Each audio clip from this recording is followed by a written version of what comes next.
Good morning and thank you for waking up to Sunrise at Sea here on CTV. Welcome to our Wellness, Beauty and Lifestyle segment. My name is Agi Owase and today we are continuing the conversation of physical wellness and tapping into the aspect of injuries in regard to athletes, and we are bringing you part 2 of this particular conversation. Okay. Yeah. So speaking about rehabilitation, do you think, in your perspective as a sports specialist as well as a medical practitioner, do you think in Uganda we have well-equipped rehabilitation centers for these athletes? Yeah, we definitely do not have them. We don't have them, and it's one of the main reasons why FHNS has gotten into this space. As a country, we don't have sports centers where our athletes or sports stakeholders can decide to send their athletes if they do require any kind of sports medicine services.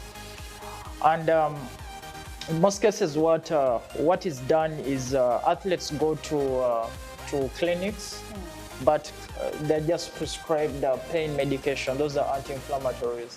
Yeah. And that is not the best way to manage an athlete who is injured. They need a comprehensive form of care. So as an entrepreneur, what we decided to do, and our subsidiary FHNS Sports Med, is we decided to make acquisitions of centers and turn them into rehabilitation and performance centers. So we have one in Bugolobi called Bodywise, and then we have another one in Mokono called Bodytech. But our plan is to broaden out, is to make athletes easily reach us by opening up multiple FHNS sports and rehabilitation centers. But also, in addition to that, it helps to solve easy access to sports medicine services, both for athletes themselves, for teams, and even for the national teams and federations. Yeah. Let's talk about the issue of affordability, because yes, they could be available, but some athletes out there could talk about, they're not affordable in any way. So that's why I would probably prefer, go to a clinic and then prescribe, painkillers that may not help me in the long run. Yeah. So are they really that affordable for athletes? Yeah, it's honestly, sports medicine is it's expensive. It's an expensive service, and because even insurance companies, they do not insure sports health care, which is sad anyway. But I do understand them, because when an athlete gets injured, it's guaranteed that they'll use their money in case they put it in insurance services. But in regards to that, as an entrepreneur and someone who is very passionate about making athletes have better services in sports medicine, it's that we try as much as possible to make our services accessible and affordable by everyone, the sports stakeholders. Now let's talk about mitigating, injuries. Some of these injuries are definitely very inevitable. I mean, you could be on court or on the pitch playing soccer, playing basketball, and it's inevitable for you to get an injury. And there are ways that they can be mitigated. What are those things that athletes can do to mitigate injuries? Yeah, in regards to that, we look at the causes of injuries. So most injuries have internal causes. We call them intrinsic factors, and then they have extrinsic factors. In most cases, to reduce or to prevent the manifestation of these injuries is looking at which kind of extrinsic factors. Intrinsic factors are very common. That is weakness on muscle fibers, and then lack of stability, lack of fitness among some athletes, and then addressing that.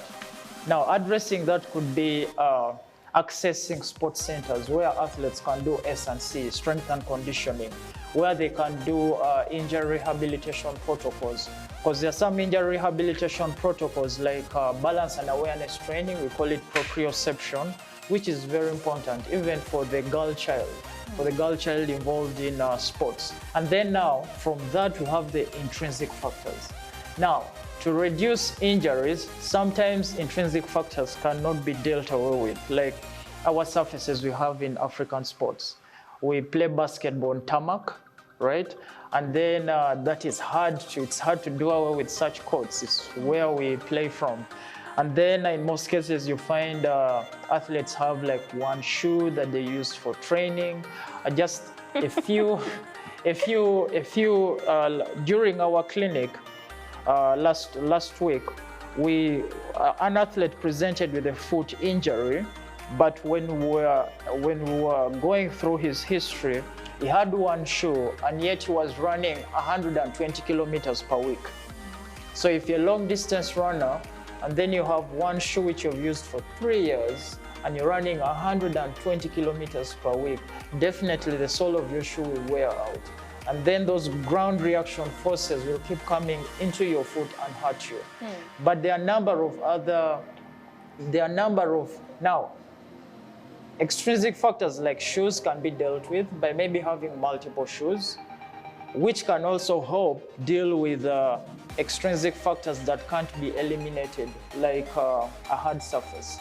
So balancing out extrinsic factors, which are so many, and then also intrinsic factors like nutrition as well, issues on gender and things like that, balancing them out and knowing how to deal with them can be a good way of preventing injuries. Yeah. Okay, now finally, as we wrap up the conversation, let's talk about the state of health management in regard to athletes in Uganda and in Africa as well. Definitely there have been stories and it's evident that it's lacking in one way or another. Yeah. How can it be improved? How can it be made better? Yeah, it's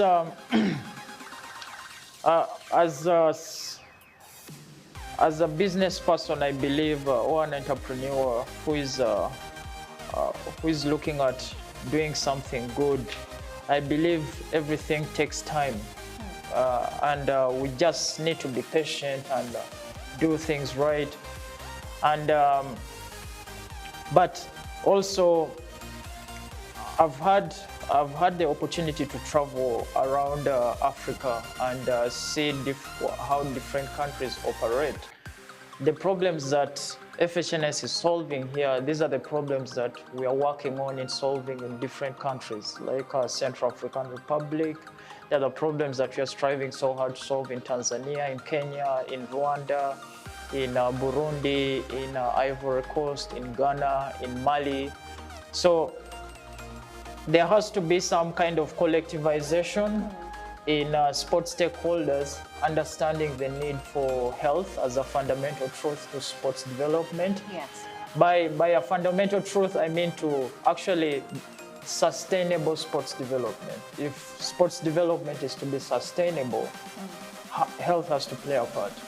But also, it calls into also the involvement of government stakeholders.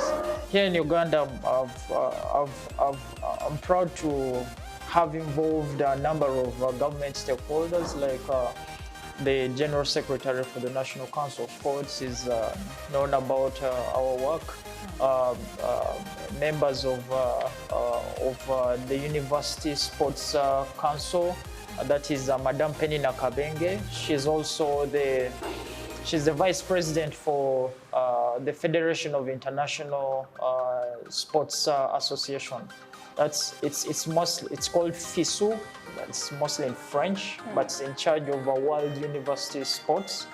We've done great work with her, but also other bodies like federations, now like Uganda Athletics Federation, the Uganda Volleyball Federation, the Basketball Federation. At least they're buying into the need for this. But this does not only have to stop in Uganda, we want to push it across so that the entire of Africa, we can see how we can maintain our athletes healthy while they represent the teams and the countries that they do represent. Okay. So anyone outside there, I believe 15 minutes of exercise can make you healthy, whether it's walking or whether it's getting on the treadmill, or whether it's doing resistance training, carrying a dumbbell, using some pulleys, or even without weights, engaging in something like balance and awareness training. It really helps to optimize your health, to stay healthy, and live a more productive and healthy life. Absolutely. Well, thank you so much for joining us this morning and for that insight and submission. It's very much appreciated. Thank you so much. Well, that winds up what we had for you here in our Wellness, Beauty and Lifestyle, and we were talking about physical wellness, and more specifically, we're tapping into the aspect of injuries in regard to athletes. And we were joined by Mr. Gabriel Isaac Otuk, who is a sports health entrepreneur as well as the founder of FNH. And that is what we had for you this morning. Keep watching Sunrise at Sea and don't blink.